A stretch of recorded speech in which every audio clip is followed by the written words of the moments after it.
මේ ලෝකේ රටවල් 10ක් තියෙනවා විදේශිකයෙකුට සංචාරය කරන්න අමාරුම.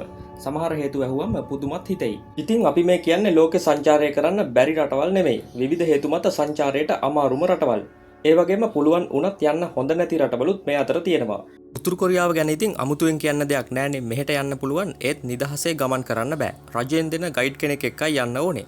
පින්තූර වීඩියෝස් හිතුමතේ ගන්න බෑ. මොකද පිටින් එන අයට ඒ රටේ ඇත්ත තත්වය පෙන්වන්නේ නැහැ. ඒ නිසා යන්න පුළුවන් වුණත් ඔයා එහෙ යන්න සුදුසු රටක කෙනෙක් වෙන්නත් ඕනේ. ටර්ක්මෙනිස්තානයත් අමුතුම නීති තියෙන රටක්. මේ රටට වීසා ගන්න හරි අමාරුයි. ටූරිස්ට් වීසා එකක් ඇප්ලයි කළොත් රිජෙක්ට් වෙන්න තියෙන ඉඩ හුඟක් වැඩි. හේතුව තමයි ඒ රටේ රජය විදේශිකයන් ගැන සැකයෙන් බලන එක. ඉතින් මේ රටට යන්න ප්ලෑන් කරන එක හුඟක් අමාරු වැඩක්. භූතානය ලස්සන රටක් වුණත් ඒ රටට යන්න පොඩි බාධකයක් තියෙනවා. ඒ තමයි එහෙ ඉන්නවටත් එක දවසකට ඩොලර් 250ත් 800ත් අතර ගාණක් ගෙවන්න ඕනේ. ඉතින් මේකට හේතුව තමයි රටට එන සංචාරකයෝ ටිකක් කන්ට්‍රෝල් කරගන්න එක. ලොකු මුදලක් ගෙවන්න බලාගෙන තමයි භූතානයට යනවා නම් යන්න වෙන්නේ. සෞදි අරාබියේ නීති දැන් නම් සංචාරකයන්ට ලිහිල් වෙලා තියෙන්නේ. ඒත් ඇඳුම් හැසිරීම වගේ දේවල් වලට සෑහෙන්න නීති තියෙනවා. ඊටාම පරිස්සමින් තමයි ඉන්න ඕනේ.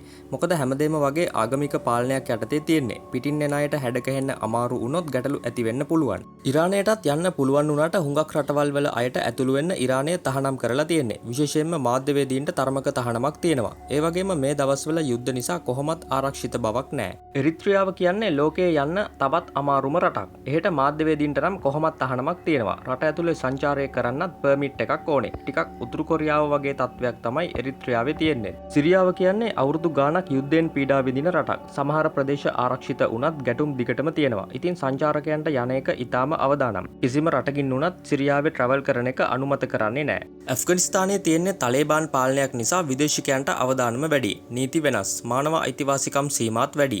ආරක්ෂාව අඩුයි. ඒ නිසා එහෙට යන එක ජීවිත අවදානම වැඩි කරගන්න වැඩක්. ලිබියාවේ තියෙන දේශපාලන අස්ථාවරභාවය නිසා නීති සම්බන්ධ ගැටලු තියෙනවා.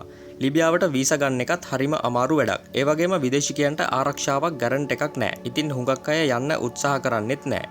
යෙමනය කියන්නේ ලෝකයේ අනතුරුදායකම රටවල් වලින් එකක්. සිවිල් යුද්ධය නිසා මූලික සේවාවන් වලටත් බාධා වෙලා තියෙන්නේ. ආහාර බෙහෙත් එහෙම අඩුයි. විදේශිකයන්ට යන එක ඊටාම අනතුරුදායකයි.